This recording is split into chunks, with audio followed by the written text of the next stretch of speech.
सिंधी अदब जी बहितरीन लेखका शमीम सूमरो जी ख़ूबसूरत वाई। दिल जा दर्द खणी आऊं भला काॾे वञा,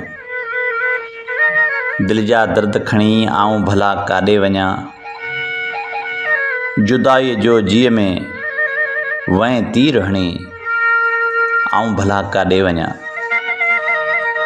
मुंहिंजे मन में तुंहिंजी आहे तात घणी आऊं भला काॾे वञा। तोखे शाल शमीम चए आणे मूं ॾे धणी आऊं भला काॾे वञा, दिल जा दर्द खणी आऊं भला काॾे वञा।